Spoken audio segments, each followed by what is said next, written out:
Okay. So this is my RPG and miniatures games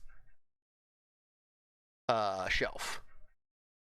Pathfinder, Temple of Elemental Evil reprint, uh, and then I've got NPC stuff. This is like Game Master's Guide to NPCs, Purgatory House, Star Trek, Mutant Year Zero, Fallout, Wasteland Warfare, Coriolis, Alien, Tremulous, Fiasco, Call of Cthulhu, Loop Garou, the old DC Heroes role-playing game that's loosely based on GURPS. My D&D stuff, my Star Wars West End Games books. I have 2 source books. This is 2.5. This is Imperial source book. This is Tales of the Jedi. So that's canon. This is The Expanse that I just got. This is Dragon Age. This is called Beyonder. Mouse Guard. This is the second edition. The first edition is up here. Root. Mouse Ritter. This is Torchbearer. Mouse Ritter. Then these are miniatures skirmish game rule sets. This one's like a Fallout game. This is Rangers of Shadow Deep. This is In Her Majesty's Name. This is Black Ops. Dracula's America, Gaslands, Frostgrave Ghost Archipelago, Stargrave, Burrows and Badgers. That's a fun one. Walking Dead, X-Wing. This is Bread and Circuses. This is the Gangs of Rome one. This is a Terminator miniature skirmish game. So next, this is my small box games. These 2 shelves are all my Tiny Epic games. Forbidden Island and Desert. These are Tasty Minstrel small box games down here. These are other games that are just small boxes. And those are DVD shelves from IKEA. Then we get to my Calyx shelves. This is the new one that I just put down here. This is all my Too Many Bones stuff in the deluxe treasure trove. This is Root, the tabletop game, Vast, Wildlands, Castles of Mad King Ludwig, Marvel Dice Throne, Townsfolk Tussle. This is also Chip Theory. This is Cloudspire and Burn Cycle. Mythic Battles Pantheon is a big skirmish game. Skyrim, the adventure game, Wonderland's War. After the Empire, this is Darkest Dungeon, Foundations of Rome, Frostpunk. This is Oathsworn. This is a miniatures game, Blood and Plunder. These are miniatures. This is a big Civilization game that they told me would fit in a Calyx square, and it does not fit in a Calyx square. I'm not happy about that. No, I have not ever bought anything twice on accident. This is, I was moving quickly. Kingdom Death, Heroes of Land, Air, and Sea, Mechs vs. Minions. This is, what is this? What's the name of that? Giant Killer Robots, Heavy Hitters, Giant Killer Robots. This is Unmatched. These are some classic games from Target. This is a small 15mm adventure game, battle game. This is Aiden Agents of Mayhem skirmish game. This is Guild Ball, which is like a soccer miniature skirmish game that's really cool. Civilization, Merchants, Marauders, Zaya, Role Player. These are battle games, Battle Lore, Memoir 44, Heavy Steam, Scythe. This is Ankh down here. These are for the Witchborn. This is Role Player. I forget what's below all of that. Final Girl, Feudum, Horizon Zero Dawn. These will probably collapse once I open them and break down the boxes. Steamforged is really bad. Here's the Escape the Dark Castle. I don't have the deluxe box for Escape the Dark Sector here yet. It still needs to be put away. Some of these are going to go because I don't think they're very good, but Tainted Grail's over here. These are like co-op games in this area. Some of these aren't because I just had to find room. This is Alter Quest. This is Dungeon Rush. These are older co-op games. Ghost Stories. There's Firefighting one. Castle Siege is back there. You'll see there's some boxes down here in front. This is a D&D Tomb of Annihilation, the board game. Siege of the Citadels here. Yeah, Tainted Grail has an amazing board game. It's nothing like the game that's the card battler where you and I met, actually, I think. This is Return to Dark Castle. What else we got here? And then these are the oldest shelves that I have. I got Omega Virus, my original Hero Quest, my original Mutant Chronicles, not to be confused with the reprint of Mutant Chronicles, Twilight Imperium 3rd, Rune Wars, StarCraft the board game, which you cannot find anymore, Arkham Horror 2nd Edition, Dark Souls, Bloodborne, Reichbusters Myth, Sword and Sorcery, and Galaxy Defenders are down there. And then I have some family games over here and lighter games. This is going to be too hard to like read off because there's tons of like random shit over here. These are all the games that take like multiple, like Resident Evil's up here, Nemesis is up here, D-Day Dice and Hostage Negotiator are up here. But like this is my Formula D collection. Some other racing games are down there. Theme Park. There's a lot of really good stuff on this shelf that are just single games before games were like, hey, we're going to ask you to buy a whole bunch of expansions. Then there's some more miniature stuff here, like Crisis Protocol and Battletech. Super Fantasy Brawl, which I think is technically put away over here in this one, is Super Fantasy Brawl. And then I have a table of games without a home right now. Mind the trash and the kitty litter box. And where I stream is like right behind this door. Like this is where I sit behind for streaming, is on the other side of this stairwell. So, but yeah, that's my game collection.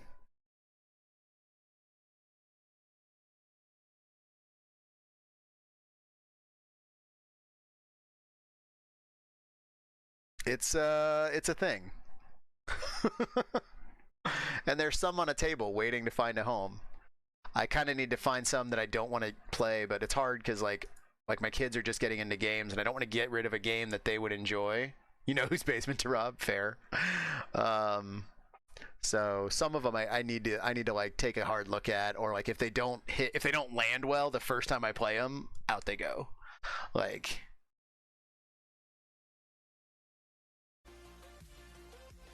But yeah, like I mean, a lot of that I got for like reviewing and stuff when I was working a lot more with like tabletop reviews. I have King of Tokyo's on that last shelf when I said there's a lot of great games in there. King of Tokyo is great. It's very basic. If you want a little bit gamier version, King of Manhattan or King of New York is a little bit more gamified, but I think it almost takes away some of what's great about King of Tokyo by adding more to the formula.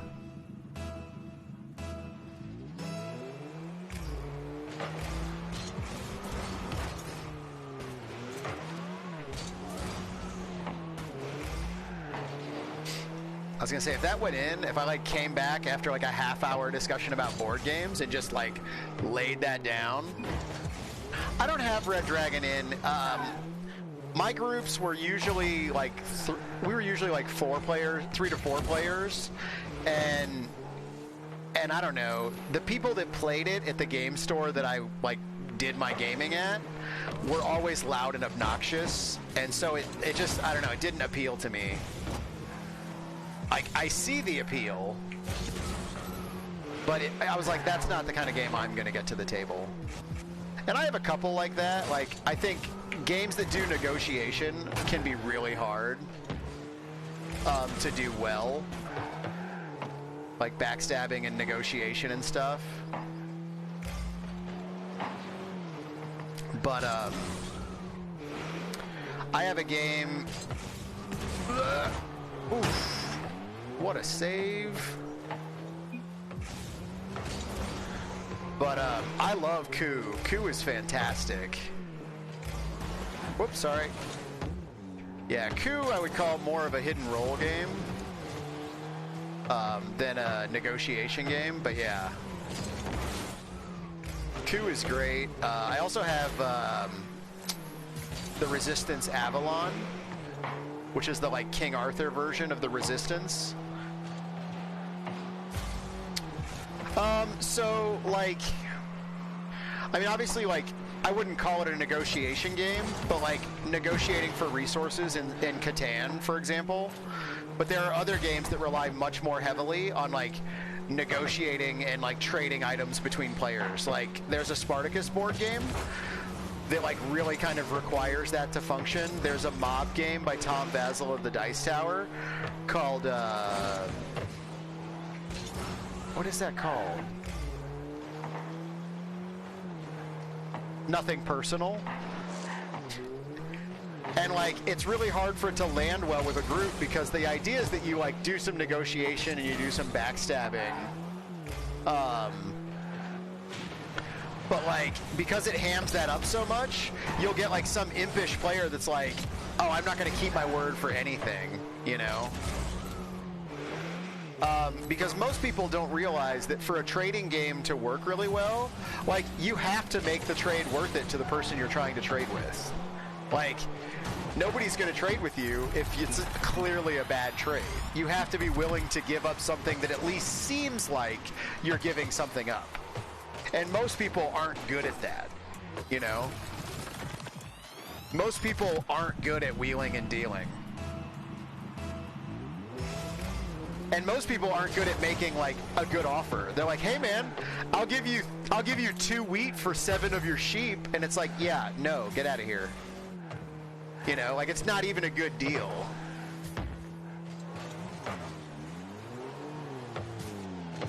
Yeah, Hail Hydra is another one that I would call a hidden role game, kind of like the Resistance or like Coup.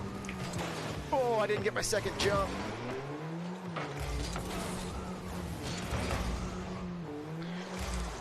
There was one game I thought that did it really well from AEG that came out a while back called Cutthroat Kingdoms, but I don't think they still make it. Like, I don't think it was a big hit for them, so like you could probably find a copy of it, but like it wasn't a hot seller. But it felt very natural in that game because like you had to move around and sometimes you had to go through a player's territory and they would just kind of charge you like a tax, and like, you know, it seemed to kind of facilitate that a little bit better. Wow. Yeah, I have, you can't find them now, I don't think, but I have like the hard plastic Catan boards that you can like, that are like etched out plastic boards for you to set the pieces in for Catan. Get in there.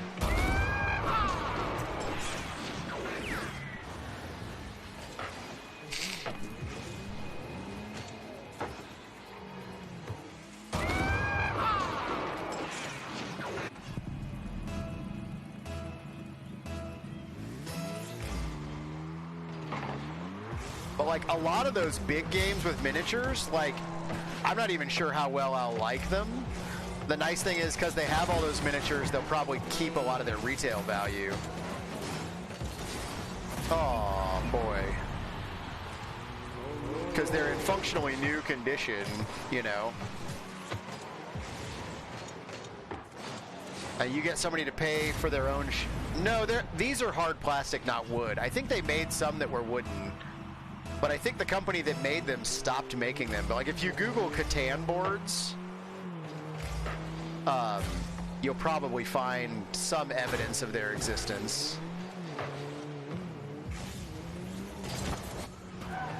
And they're double-sided, so like I think the backside is built for like the 5-6 player expansion.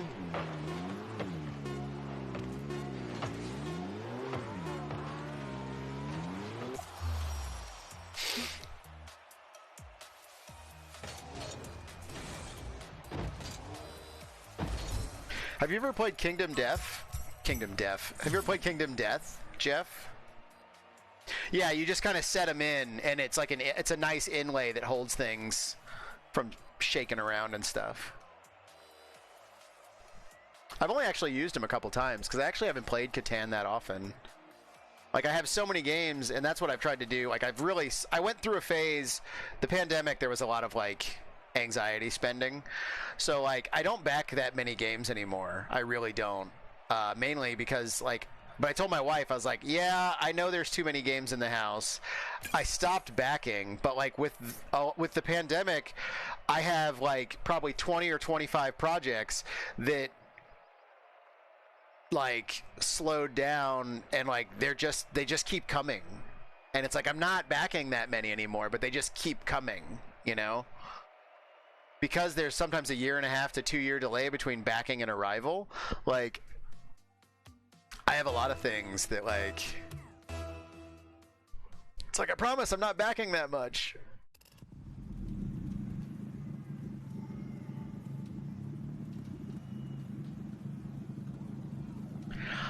I can throw up in a little bit. I can throw up a Kingdom Death TTS and walk you through like the prologue.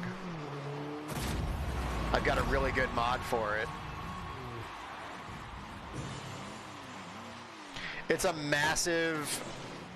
Imagine a board game that combines like Monster Hunter with like city building. Or, you know, not really city building, but like managing a settlement and watch it. And like the characters that you play aren't really what you're playing. You're basically playing the settlement. Like your characters will die. But if the settlement's healthy, you can survive it. Oh, wow.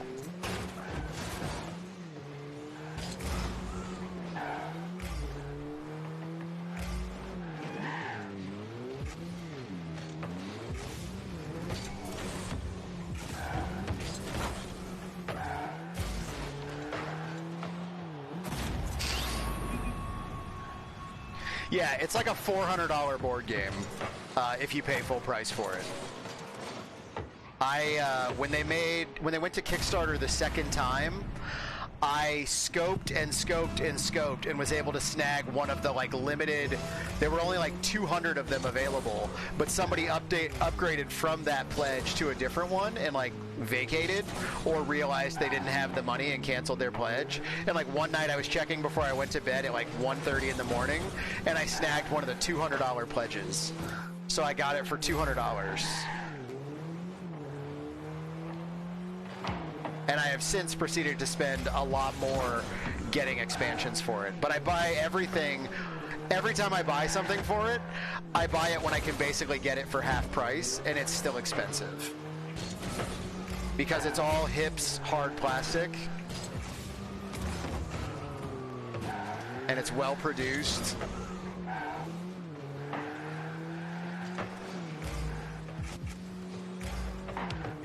Uh-oh. But I have a really good tabletop mod for it. Aww. So, I mean, if you're down after this match, I'll throw it over to TTS and we can look at it.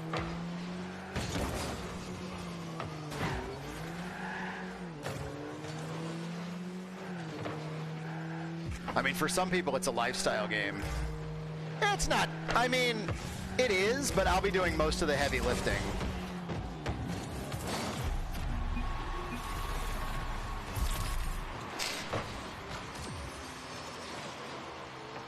And like once you play through some turns, it's not that complicated. I don't think I have the pages bookmarked, so flipping through for like events and stuff could be tricky, but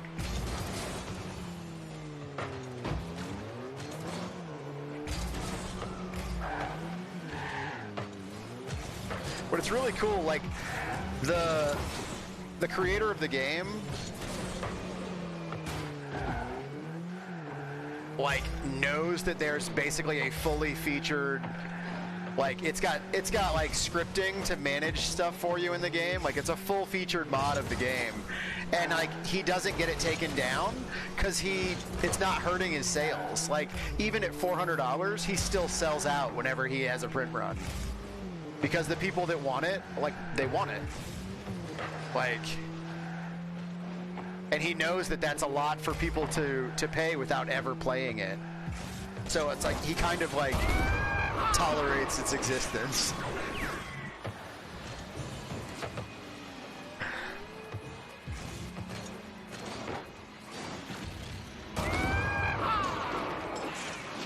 Rata boom rata.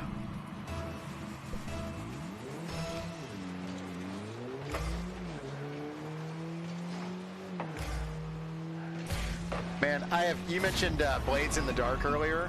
I have an RPG called Perfect Dark that was being written about the same time as Blades in the Dark, and it was basically, the selling point was like, imagine the game Thief, the Dark Project, as an RPG. And it was supposed to deliver in summer of 2014. I still don't fucking have it. The creator of the project releases an update like once a year where he talks about like how the art and the layout are almost where he wants it. And everybody's like, dude, nobody gives a shit about the layout at this point. Give us a plain text document and just give us the goddamn game. Like... Like, the friends I was gonna play this with went off to college, had kids, and died of an aneurysm. I don't like... My friends from high school I was gonna play with no longer are living. Like, just give me the game. He got $74,000 from the project and has delivered nothing. Well, I won't say that. He gave us like a player-facing book that he said you could use to play the game, but you can't really use it unless somebody has explained to you in person how the game works. Like, there's not enough there to piece it together. Such a pain in my ass. It is the oldest thing I backed on Kickstarter that hasn't delivered yet. Woo.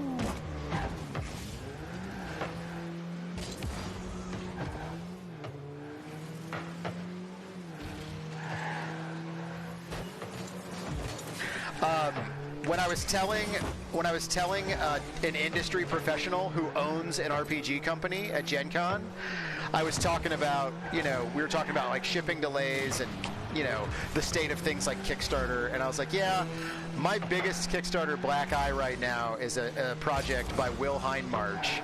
And the guy legit looked me in the face and said, oh, we've worked with Will before. Pause. We don't anymore. Like...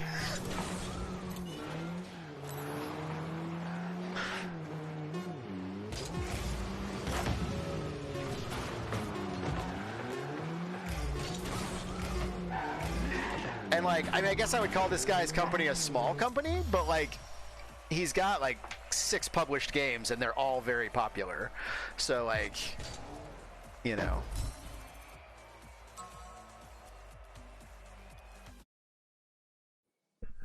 Oh, all right, let me get out of here.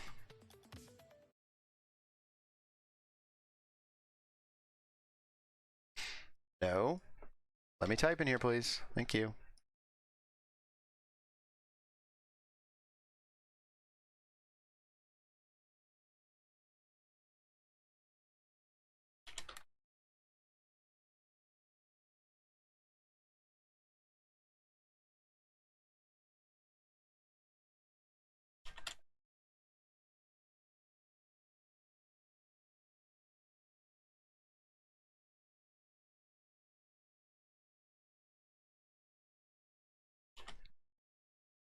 Let me hop into Discord. Where is Discord? Did I minimize it? Say what now? Oh, I still got display capture on. We don't need that nonsense. Boop, boop, boo. Oh, God. Back.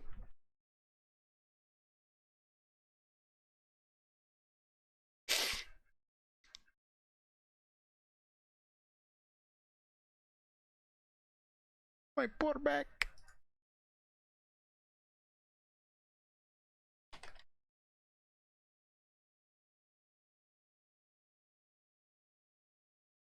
Make sure I've got my...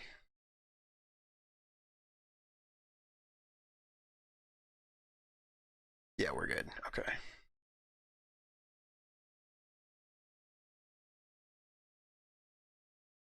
Boop, boop, boop.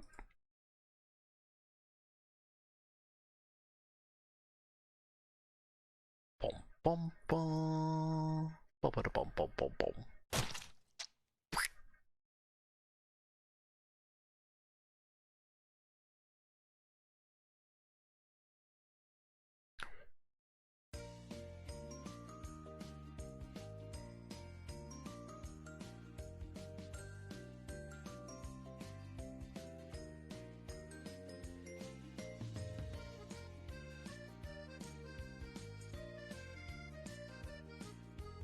No.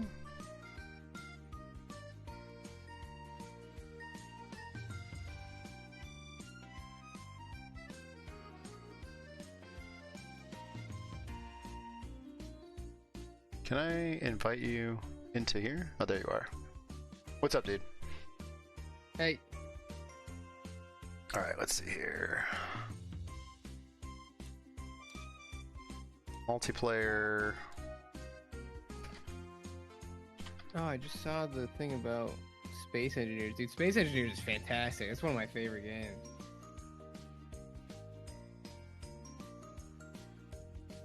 Oh, why is my little...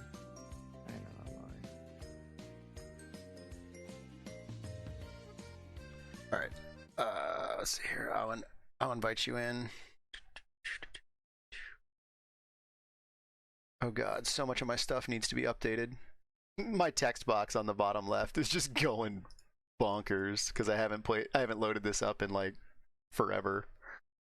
Oh, your workshop mods? Yeah, all my workshop mods are processing.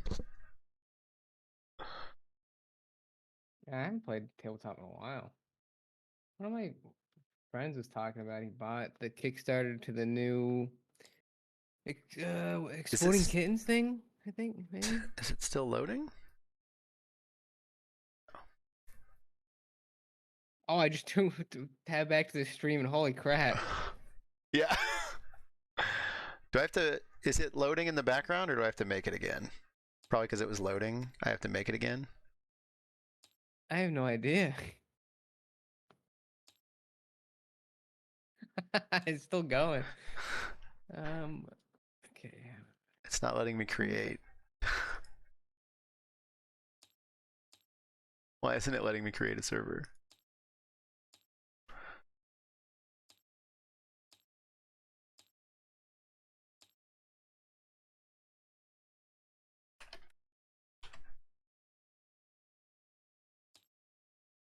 Why is it not letting me create, Jeff? I haven't played this in forever. Does it just take a while? I have no idea. Pain in the balls. Let me close it. Oh no, it was.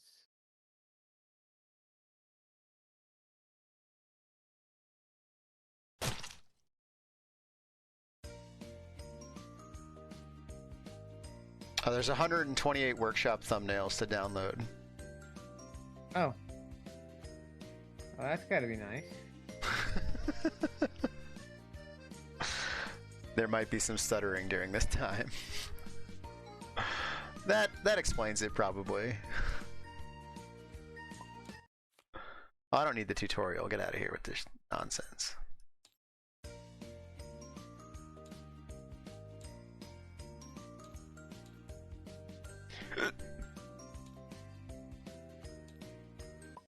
Okay, there we go. Workshop. Which one do I want? I think it's the Mr. Slack one. No longer updated. Maximo.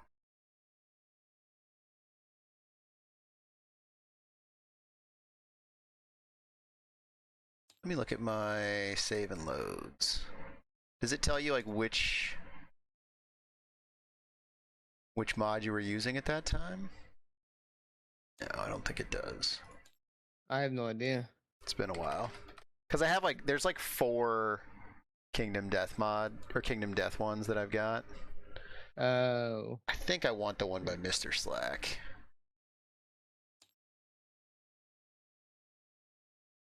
That sounds like the right one. And then I will invite you into here. Donde. There you are.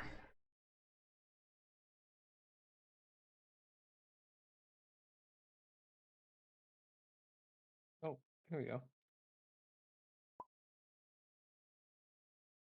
Okay, so it doesn't really matter who you take as a color for this purpose. So just orient the table so that like the survivor board is at the bottom of the screen, like you see on Oh, chat. I just loaded everything in. Whoa. Yeah. Okay. Yeah. So Ooh, there's a lot of stuff. So these are our survivors. The first thing we need to do is, well, here I'll give you the full impact here. Oh, this is Okay. a lot of stuff. Holy crap. Yeah, it's insane. Okay. So we're gonna go to the prologue. Once upon a time, there was a place of carved stone faces. A man with a lantern lay sleeping a dreamless sleep. The man knew nothing. One day, the man woke up. He rubbed the dried ink caked over his eyes and opened them. Around him, he saw other people stirring, and beyond, a horizon of broken darkness. A woman approached the man with the lantern. Her soft hand reached out to him. They had no words. They were a mystery to each other. Suddenly, a monster emerged from the darkness, its eyes wild with hunger. It attacked. The people were no match for the monster. It tore their flesh and crushed their bones between its teeth. Some it devoured whole. Overcome with terror and grief, the man with the lantern collapsed to the ground. Cold stone noses pushed into his side. There was no escape. But the man did not want to die. Desperately grasping at the cold stone faces, he felt a crack and tore at it with all his might. A piece of stone came free. It was sharp and deadly. The man with the lantern scrambled to his feet, his weapon clenched in his fist. He took a deep breath and roared into the darkness. Somewhere in the place of stone faces, nameless men and women stand together. They have nothing but a need to survive and a lantern to light their struggle. The first story is a prologue to the monster. So like it's kind of a tutorial at the same time. So okay, gotcha. So the first thing we're gonna do, everybody starts with, and you'll see it down on the board. Why don't you control, like, you already did green. It doesn't really matter, but like you'll control two people. I'll control two people in combat. Okay. Okay. So do you want like just red and green, and I'll do blue and white, or? Sure. Okay. So look at the G's are a grid board. Okay. So you're wearing cloth armor. Uh-huh. And you have a founding stone. Yeah. And you have fist and tooth if you don't have your founding stone. Okay? So when you go to make an attack, you're going to roll, and you're going to have like a target number to hit and an amount of damage if you do hit. As we hunt, this survivor will gain survival points. They might earn other stats. They might have brain points. They might earn survival tokens that can do other things. They'll earn hunt XP, gain courage and understanding. Okay, and they could gain fighting arts and disorders and impairments. They can have temporary things that are cleared on a heal and reset, and there are permanent tokens that are forever bonuses. Okay. Okay.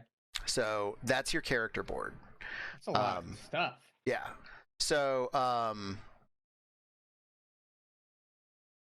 wonder if I have to. We're doing People of the Lantern. That's all right. I'm going to say begin campaign. It's going to technically start again, but it's okay. Just so everything's ready to go.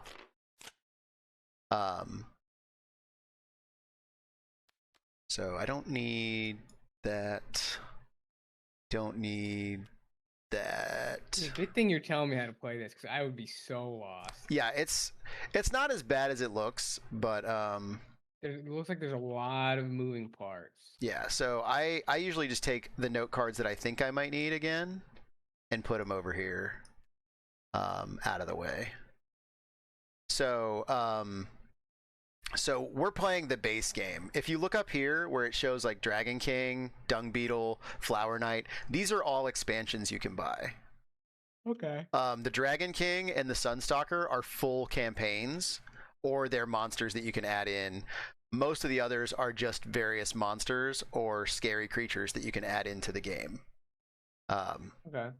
So anyways, so going back here, so the first thing we have to do is name our survivors.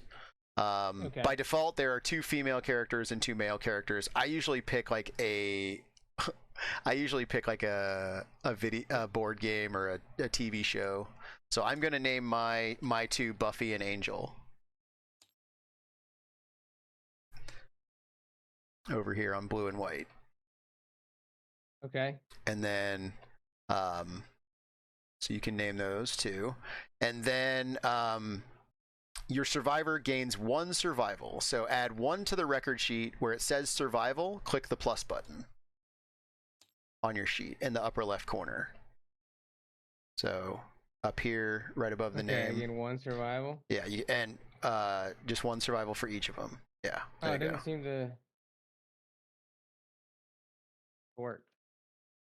Can you not click it? Can you click it? Yeah, I see it. I see you changing it. Like on my screen, it's changing when you click it. Like this guy's up. Oh, it was just lagging because of the text. Oh, okay. Okay, I got it to 1 on each of them. Oh, okay, it's working now. Okay. So this is our battle reference, which I'm going to put over here to look at for things. All right. So survival represents the desperate desire to cling to life. So far, you only have the dodge ability, but you can gain the ability to dash, encourage, or surge. And every time you use one of those actions, you decrease your survival by 1. Movement is the amount of spaces you can move. Speed is your attack rate. Accuracy is your precision. Strength is your power. Evasion is avoidance. Luck is lucky attacks. So on and so forth. Yeah. Okay. Is there like a HP or no? Sort of. Yeah.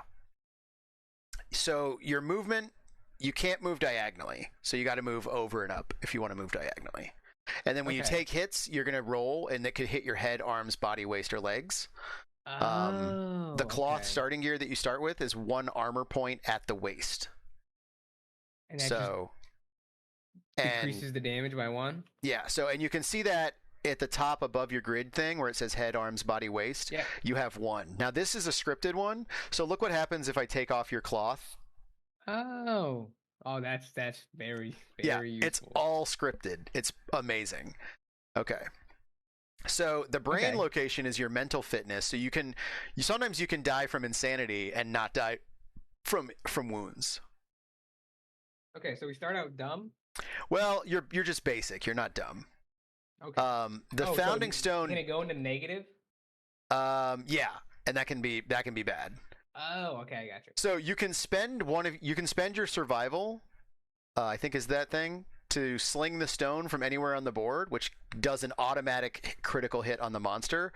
But I would advise waiting to do that until it seems like a dire situation, because these are our best weapons for a while. Do I lose the weapon? If you throw the rock, you lose it. Oh, damn it. So we're going to create the White Lion AI deck. So what we're going to do is we're going to come to the monster archive. Hold on. Yeah, this game looks awesome. Right? I got to remember. It's been a hot minute, so I got to remember how to do the White Lion.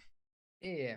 Because I love these type of super in-depth ones, but I'm the one who has to learn them first for my friend group, and sometimes it's just too much. Right? Let's see here. How do I get the... We did the campaign. That's right. It's the hunt, I think. Okay. So hunt the White Lion. Script. Yeah, it's insane. We already did our campaign. That's not the button I want. Timeline? No, not the timeline. Holy crap. Showdown. So the White Lion deck. So what am I doing? Am I doing a hunt first? This first one's always what messes me up. Once the game gets flowing, I know exactly what I want to do. I think we want to do the hunt showdown. Board, then? Yeah, so we're gonna do the White Lion. It's a level 1, I think, for the prologue.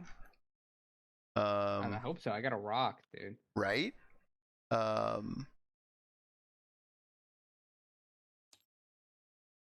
I don't think you can do it as a prologue. I don't think there's a separate prologue one, so I'll just set up for a White Lion. Something is blocking hunt setup. Please move the highlighted items out of the way. What's blocking hunt setup? Excuse me? Excuse? Oh, is it that? I don't see anything highlighted. Yeah, I don't... Let me try again. There we go. Okay. Oh, what is this thing over here? So I need to get his basic attacks. I'm like, okay, I got this game, and then I look at, I like move my camera a little bit, and it's like, okay, what is all this? Right? Um, I think Hunt do event. we just go straight to a showdown? We might go straight to a showdown. Yeah, Sure. we don't do a hunt for this one. That's the thing, is we go straight to a showdown. My bad. I think this is where the prologue is. White Lion. Yep, White Lion prologue. We start straight at the showdown. Okay. So this is our default setup. Okay. Okay. Now you'll see that there's a pop-up on the left that has Bagingo, Borschenstein, Buffy, Angela. It is important that you remember which ones are your men and which ones are your women, because there is Pop up on the left. you should have had like a black box. That's click the battle UI under the green dot on the far left. There should be a Oh, toggle for I battle see UI. this now. Oh my God, dude, what is this script? Yeah. So it is important that you remember which one are your men and which one are your women. Oh, that Um, has a. there is a male female toggle on your nameplate where you named them. Okay, yeah, Bagingo's the guy. Okay, Okay. I can click it for you. Oh, oh. Yeah. Because one of the things that we do is we have to have two consenting members of the settlement go into the tent and make a baby sometimes, so that Oh, we can grow the okay. settlement. And Oh, dude, that's a big lion. the game is very clear. Oh yeah, it's really cool. This is actually a good 3D representation of the lion. I don't think he's got the big hangy testicles in this version, but the actual lion. But if you look at his hands, like his front paws are actually like hands, Ooh, ooh. like clawed I don't like hands. that. I don't like his mouth either. So okay, so this is the first fight. Um, why are we here Oh, so now? the showdown settlement hunt. It took me down here. Okay. So we're going to have a monster controller, which technically rotates from person to person. And I think they start as the priority target, if I remember correctly. Um, but I can just control the monster and ask you when it's your turn to control it what you want him to do. Um, Okay. Is there like a set way to control the monster depending on what monster it is? yeah, I'm assuming. it's got AI cards. Oh, okay. I gotcha. So the booklet up top will show you what his basic action is. Um, Okay. and Sniff. how his facing works and things like that. You'll also notice that if you, as the monster controller, have it target yourself, you can get +1 insanity. But because we're playing two players, that's why it's important to assign the card to one of the characters. So you can't just kind of Oh, I gotcha. keep moving that around. So I can actually take it for the first fight. Yeah. I'll give it to Buffy on the first fight. So we were supposed to set aside the claw attack, which I believe it actually sets aside. Hold on. Search. So what's the turn order? The turn order is however you want to go. Like, you can go however you want to for that. I thought the claw card was set aside in the scripting, but I don't see it. Oh, just for the prologue. Yeah, what's the flip button? F. Thank you. There should be. Is it? Yeah, that AI deck there. There's a claw card. Okay, so let's pull that out. Okay. So this should be. I don't know why those are up there. Oh, those are his base. Those are just his basic action and his info, so we know. Yeah. But the script has told us over here in this list what his current move and toughness is, so we don't have to refer to the little card. Oh, so you So he's got over 6 to and us to 6. kill all of us. So, looking at his card, we see that the White Lion attacks. The monster controller draws the top card, which is the claw card. So pick target. Closest threat facing in range is step 1. So if we go back up here and we look at his facing, we see that it's a triangle that reaches out to 3, 6, 7 spaces. Oh, okay. So we count down 1, 2, 3, 4, 5, 6. So everybody's in range. Yeah.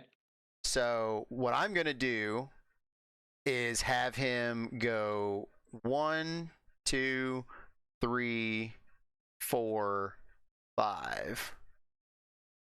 Actually, it's 1, 2, 3, 4, 5, 6, I think. Yep.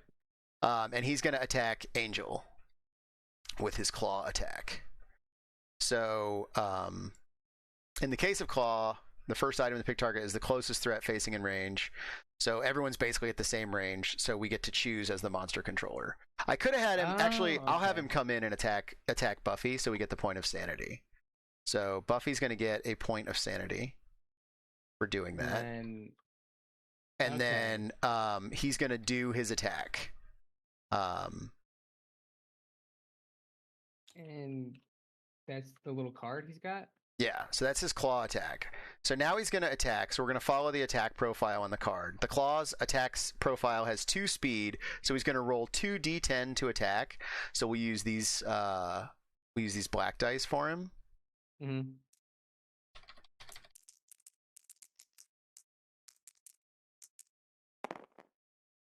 And he got a 5 and a 4.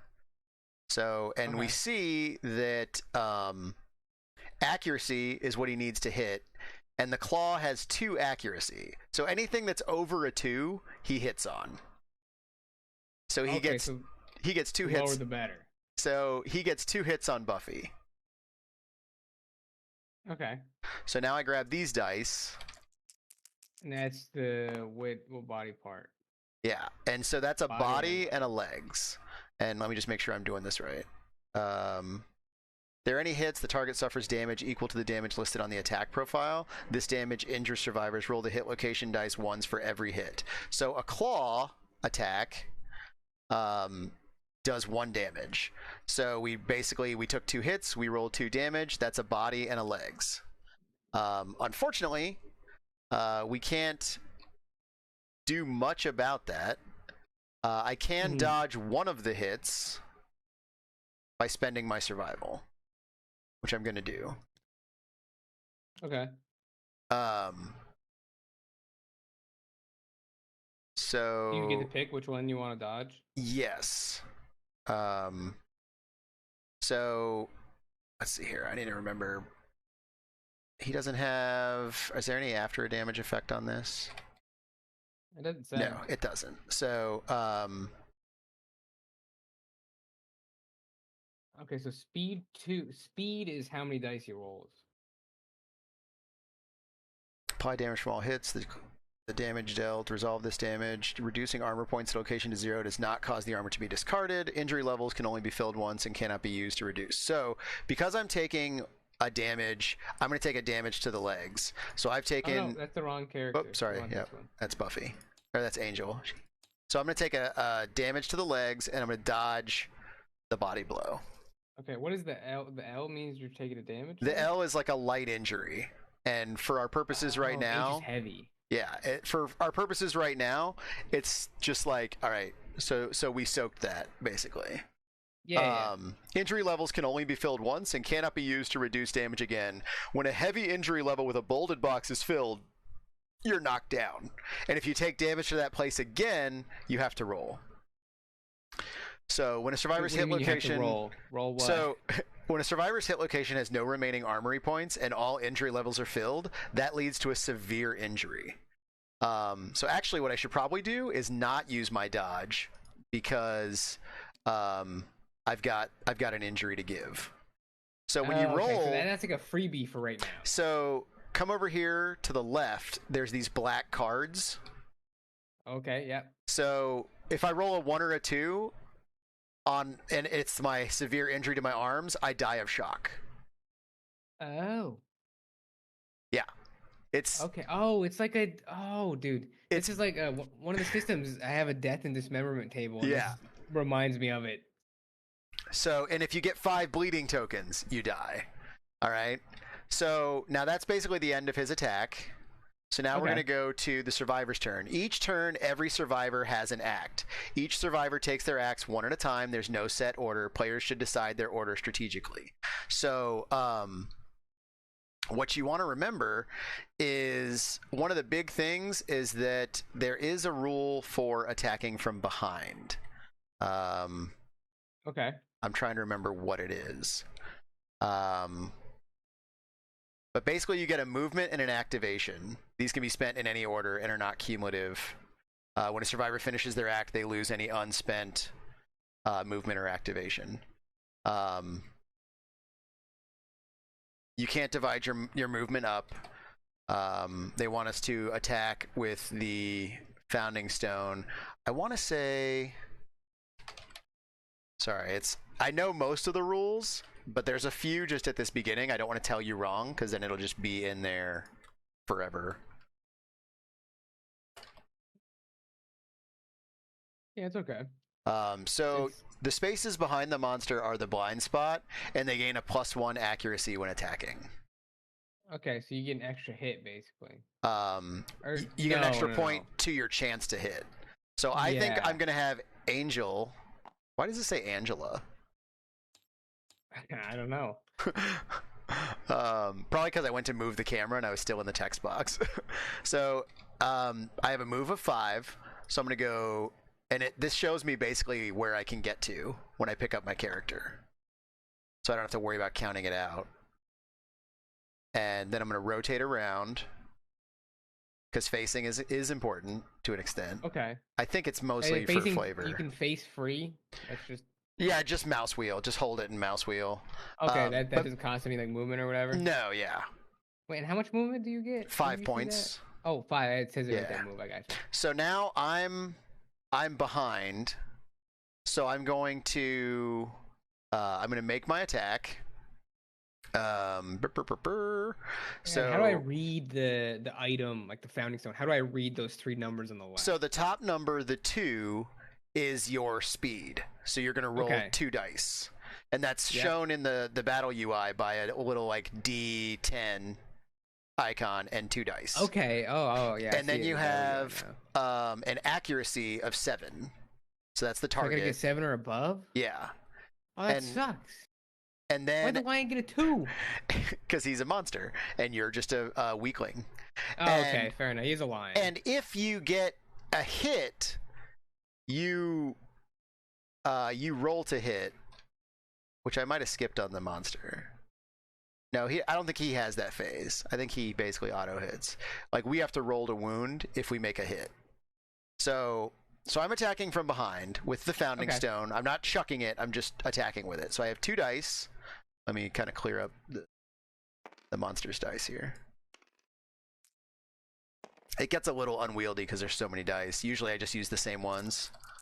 Mm. All right, so I got double 3s, so I missed. Okay. My accuracy was technically a 6 because I was attacking from behind. But I still missed. Okay. So now, I think we should have Bagingo go and attack from behind. Okay, so that's what, 1, 2, 3? Yeah. And then you can turn if you want for thematic purposes. And then... I got a little lantern. Yeah. So you will now roll your attack dice. And you got a 4 and an 8. Ooh, I got 8. The 8 hits. So now, because you have a hit, I have my sword next to it's a 5. Now you draw a hit location for the card. So that's down here below the monster's attack. I draw a hit location. We draw. How do you draw 1 card? I forget. You just take it fast. Okay. So the hit location is the strange hand. Ew. Instinctively striking back, the white lion's oddly human hand darts forward, performs a basic attack action against the target. So he hits me? Well, this is the thing, though. The basic attack action, it just instinctively attacks somebody. So it's going to attack the closest survivor in range. Oh, so in his field of view. Yeah. So I don't think he turns around when that happens. Well, didn't it say his field of view up here? Draw 1 hit location, attempt to wound. Little thing. I don't know. I think in this book it showed his field of view, I think. I think it's so it was back. It's a triangle. He can't see behind him. So I think I'm gonna have him attack Buffy again, so she gets another sanity point or insanity. Okay. But you still have your survival. Don't forget. Yeah, I do. Yeah, that's right. I do still have a survival point. I'll give myself that back. So a basic attack is just a move and attack. It's a speed 2, accuracy 2 plus, damage 1. Accuracy 2+. I mean, he's a lion, but come on. Okay. So the skull's a critical fail. That's a 1. Oh. Okay, the lantern's a critical hit. So that's just 1 hit against me. So I'm gonna grab a die. And that's the hand. I don't have an injury to my hand yet, so I'm just going to take the injury. You're getting... Yeah, I'm getting mauled. Bit all over. She's in real trouble. And so that's that. So I'm going to have her come over here, which I think is also in his blind spot, maybe? Let me go back a page or two. Yeah, I remember seeing the side is the blind spot as well. Because that's not his face. Oh, yeah, I see. Or no. Or wait, no, it'd be the field of view. Right, the field of view is just the 2 spots behind him. Oh, okay. So he can't see the 2 spots behind him. Yeah. But I see his blind spot over there on the left, the basic action. And those 2 little dots. Interesting. How does he see behind him? You know, like you do. It's his weird hands. Yeah. So she's going to attack. Have we tried talking to the lion? Yeah, have you tried talking to it to make it feel better? I did get a lantern. A lantern. What does that mean? I believe a lantern is a critical hit. Let me take the page forward again. Is a critical wound. So so we'll do the hit location again. We got the glorious mane, but the critical wound takes effect. So critical wound, gain the shimmering mane white lion resource. If the attacker is insane, I need you to move your hand. Oh. The sheer frustration grants them power. Gain +1 strength token. Now I have 2 insanity, so I believe that means that I'm insane. So I get a strength token. I think it's just a temporary strength token. Don't forget, you can hold left alt when you hover over a card. Right. It'll zoom it in. It'll zoom it in for you. So now this is what's cool. Also with the scripting, I take this card and I put it down here and watch my strength up there, up at the top of my character sheet. Yeah. Oh. So you got the strength. That's the shimmering mane white lion resource. Well, no, that's not that. This is let's see here. Let's search. Oh wait, is your character insane? Yeah, because I've attacked myself twice, so I've gained 2 insanity. Insanity is like brain protection because only the truly insane can. Oh, I thought it was the opposite. Oh yeah, so they gain +1 insanity. Oh, so if you have more than 0, you're technically insane. Then, was that? Yeah, was that a strange resource? It says it's a white lion resource. I don't know. Shimmering mane white lion resource. Look, shimmering. There it is. So we pull this resource out. And I'll flip it over so you can see it. This will go into our resource board, but we'll archive this when we take it back. We can archive it to just gain 2 basic hide resources. Oh, so that's like this is like the Monster Hunter side of things. Okay. So I'll just. There's a board over here. Yeah, there's a board over here. The resource one for it. Yeah, it's up here somewhere. It's way over here, I think. Yeah, I think it's over to your right still. Yeah, I was zoomed in and I couldn't move fast enough. Oh my god, there's so much stuff over here. So we'll put this over here. All right. So that's good. Now, also, because we got a critical wound, in a blah, blah, blah, blah, blah, blah. So then disc. So because we got a wound, here we take. I think because we hit that one, that goes into the discard pile. But I think we get to take. I think we get to take a card away. Hold on, let me look here. Remove the top AI card from the AI deck and place it onto the wound stack. So the claw was already used. This attack, we don't even know what it is, but it's in his wound stack. So basically, he has fewer attacks because we've wounded him. Okay. And he's dead when we've taken it all away. I think. All of his attacks? Yeah. When he's wounded and no AR cards can be moved to the wound stack, the monster is dead. So we're So letting them beat us up, is what you're saying. so now that now we've got who's left? Just Borstenstone. So you can stay there and attack from the front, or you can move to the side. Yeah, I got the health. I'll hit him twice here. Don't even worry about it. You got one. I got one. Does the critical fail mean anything, or is it just a one? It's just a one. Okay. So now we grab the hit location and we flip it. It's the beast's. It's the beast's ear. So hold on. Why do I feel like I'm doing that wrong? Let me check that. I think I'm doing that in the wrong order. Check something. Draw. Oh, okay. I think you draw. You do the hit, and then you draw a hit location, and you decide what you want to try to wound.